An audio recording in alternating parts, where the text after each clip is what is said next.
I'm home. Been home for 4 months now. Well, you know, I've been in and out flying, but basically been here. I'm on my rooftop, and we're still at it.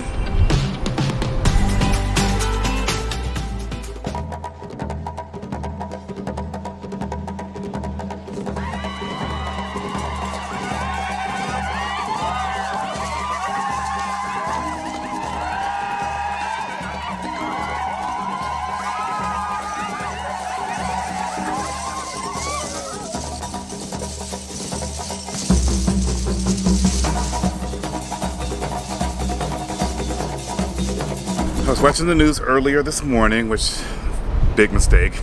Turn off the news, people. Turn it off.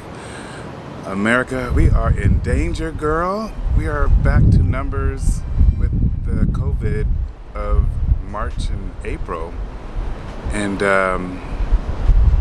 it's sad when people don't want to accept America coming into their country. I don't know if you heard that the EU is deciding now if they will let American tourists into the EU countries in Europe, only for essential reasons but not for tourism. And y'all know I'm a travel agent, so I was booking a couple of trips galore for people going to Europe. They're dying to get out. They're out of quarantine in their city. They're ready to travel. I think people not giving up, but are finally educated and smart what to do when you're out in public. I live in San Francisco, for those of you who don't know, and if you don't know me, that means you're probably not subscribed here, so now's your chance to subscribe. Down below, it helps out my algorithm if you like the video and all that good stuff. So enough of the important stuff, getting back to the story, that we were ahead of the game, or we were ahead of the game, because we were doing the social distancing, staying 6 feet apart, wearing your mask. I'm not wearing it right now because I'm the only one right now on my rooftop. So, but what is the deal with wearing the mask? How did it get so political? Because they go like this, and Japan goes like this. They were ahead of the curve. Okay. Now we looked at each other. We said, "What are we going to do?" You know, wear your mask. Just wear it. Even if you think it doesn't work, just wear it. So you'll look like you blend in or anything, because you're looking kind of stupid right now, not wearing your mask. Yes, I get it. We have rights and amendments, and who's the government to tell us what to say and all that, which I do say about people who are pro-life. Like, I'm pro-choice because I want a woman to choose. Who's the government to say what she does with her body? So you can't have it both ways. But here we are. It's political right now, and I'm up to here with it. We're in our 4th month, and I've been flying a little bit, in and out. I have yet to leave the country. I was supposed to leave a couple of weeks ago for my first trip to Germany, but that fell apart. And I had said to myself by July, I think people are going to be like, I'm out of here.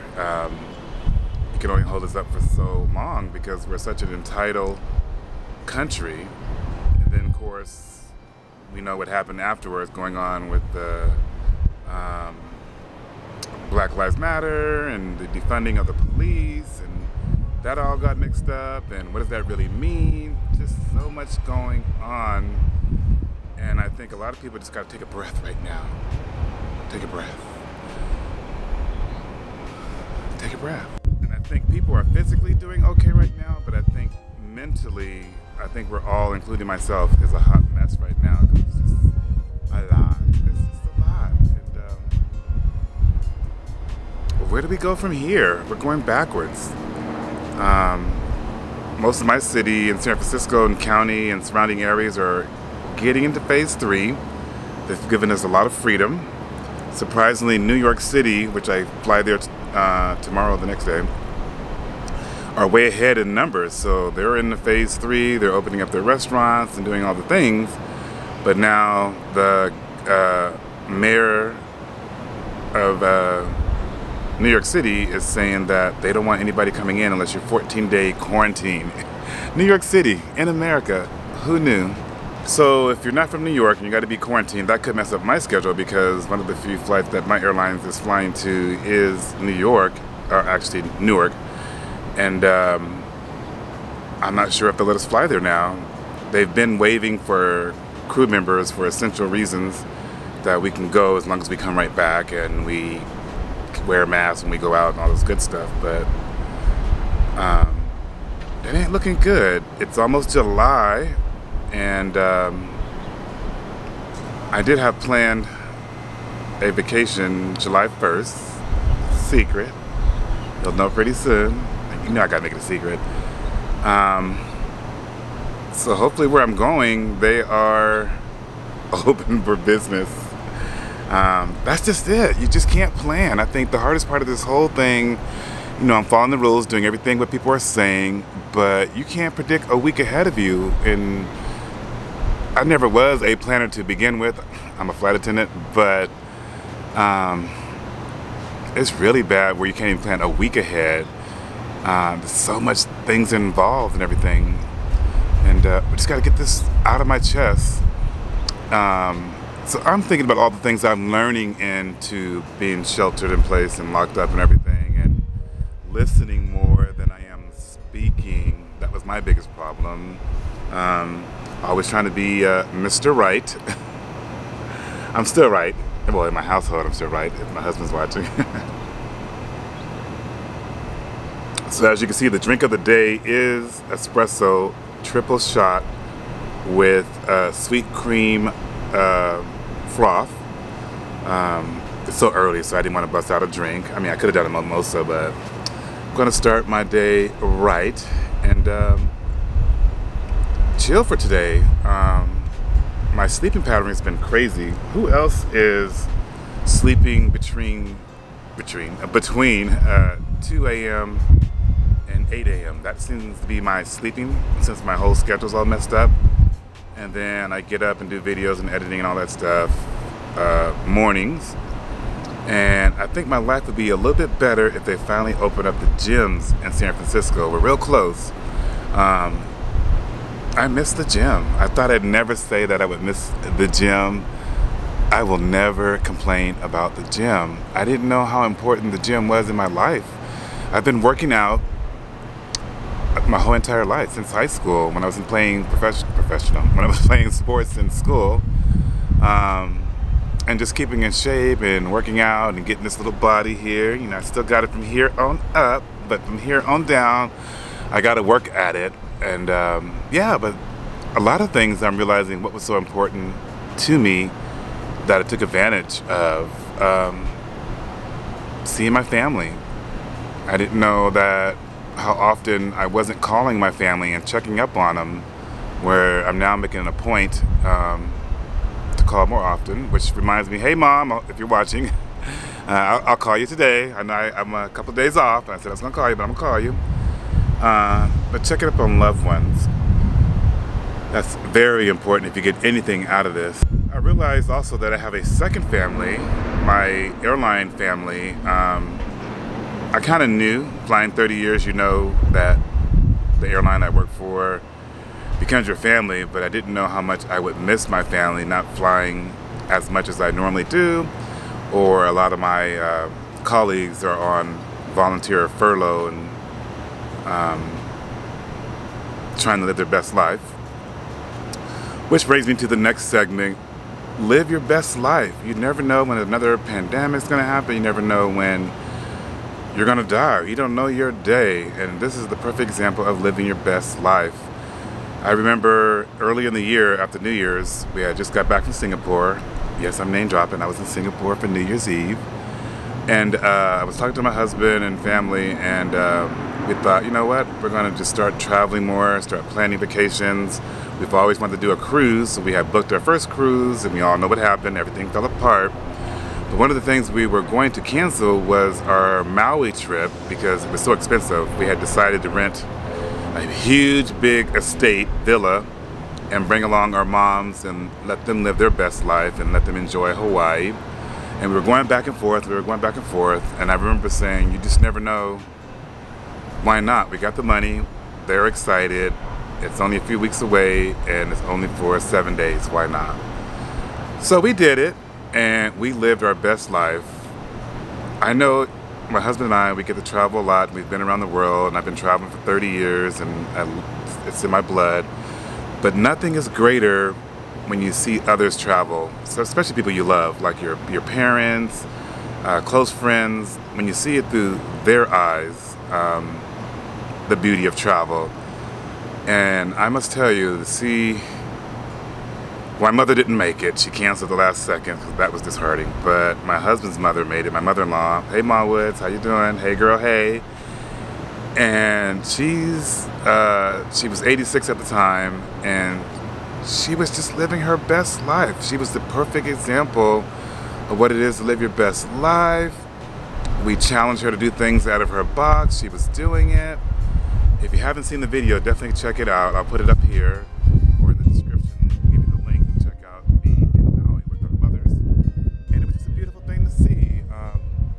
And then, of course, we know what happened right after, like maybe weeks after. And I just thought, and I think now, what if I didn't take that trip? And what if that was the last trip? You know, live your best life, people. Don't worry about what the trolls say. Don't worry about what the people say. Get out of the political loop, which I definitely had to do that. I had to bite my tongue so many times on social media where people coming out of the woodworks of their political views. And I kind of stepped back myself because I was looking like I was putting my political views on others, which wasn't my intention. My intention was more not allowing your political views affect me. Does that make sense? Like, I hear things, especially people who are conservative and people who are, they say that they're socially liberal, but when it comes to government, they're fiscal, political, and all those good things. And I always say, you can't have your cake and eat it too. You know, you have an election coming up and you got to choose between your social and your political, which one you're going to choose. So if you got a gay best friend, you got people of color, you got social issues that need to be determined, like medical issues and all that.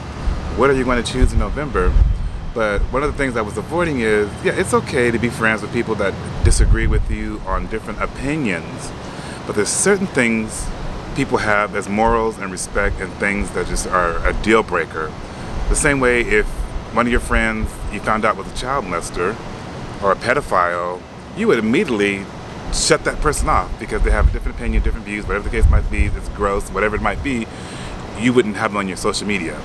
That's how I feel if I have something where it goes deep, as in our president. I can't even say his name, that's so bad at it. But if you support someone who goes, of course my battery runs out at a crucial time, but what I was saying, if you're supporting someone who is a proven racist, clear as daylight, coming from the horse's mouth, you support that, I can't support you on my social media. I mean, it's just as simple as that. So that's all the politics I have for today. I just wanted to make this video more on, wear your mask. That's important. That's all we have to fight this right now, and just do it. And when you finally get out and you're able to do your thing, live your best life. You gotta live your best life because you don't know how long your life is going to be. For you young people out there, yes, I can call you young because I'm in my 50s now, looking still hot and fly. Pay attention right now. Early on, you guys were invincible, but right now, that's what the new cases are, kids. We're going out and dropping and popping and locking it and doing it and dipping it and doing all that stuff, and they're the ones in the hospitals right now and the ventilators.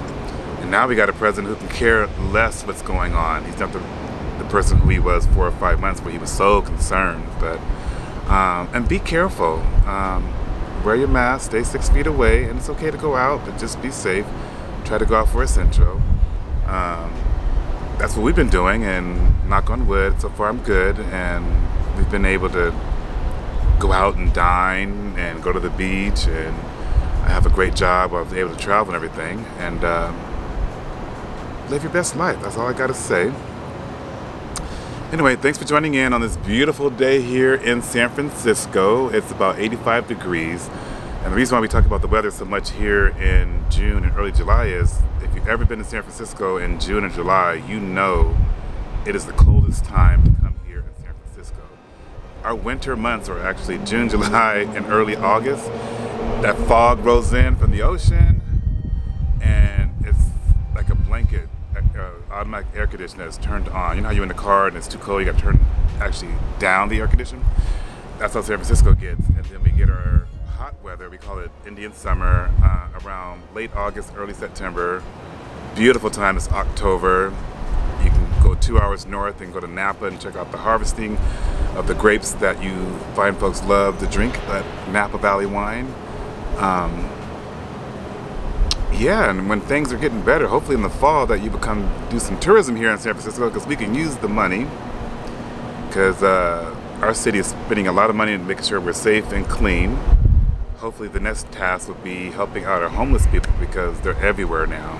Speaking of homeless and all that good stuff, y'all know we live downtown in the heart of the city, and I keep getting the question, do I still like living downtown or living in San Francisco? Well, I was born and raised in the Bay Area, and I absolutely still love the Bay Area. I've always wanted to move somewhere like New York just do something different. My whole life for 50 years I've lived in the Bay Area, but San Francisco, yes, has gotten a little bit dirtier. Yes, we got a little bit more homeless. Yes, it's a very expensive city to live in, but the pros still outweighs the con. And I wouldn't want to live anywhere else. I think 10 years from now, when we plan our retirement, I'm not sure if I'll retire in a big city, if not San Francisco as well, because I'll be on a fixed income, and we plan on traveling the world. We actually only need a P.O. box once I retire, because we're going to be spending 4 months in Europe and 4 months in Asia. You know, that's our dream and all that. And we don't want a big hefty price or a mortgage. We just want something nice to come home when we're just tired of traveling or want to go visit friends and family. So we might just like keep this place as our nest egg and have it when we come into San Francisco, rent it out when we're not using it, and maybe Palm Springs, get another house where we can shelter in place there. And we haven't ruled out actually living out of the country. We have some friends who live in Switzerland. Hi Tony and Eve, I know you guys are watching. They're like our role models of, one's American and one's a Swiss, but they live most of the year outside the country, and now's a good idea to actually leave. But so they're bi-country instead of bi-coastal, and we admire that, how they can be able to do that, and that's one of the things I look forward to in retirement, which is not that far away. Wow, I'm getting old. Hopefully I don't look old. But anyway, thanks for watching. If you're new to my channel, it's very important that you subscribe, because you don't want to miss anything about this channel. I'm all over the place, but it's some good all over the place, and you don't want to miss it. If you like this video and you got this far, you must be liked it because you got this far. Make sure you like it. That brings my video up, and I would appreciate that. And what's really nice, if you leave a comment down below, let me know some of the things you would like me to do on video, some of the things you don't want me to do on video. And the question of the day, if you got this far, is, do you think it's right for the government to require their citizens to wear a mask during these times? Yes or no? I just want to hear your comment. That's how I know you watched the whole video. But leave a comment down below, and I would appreciate it. Bye, girl. Bye.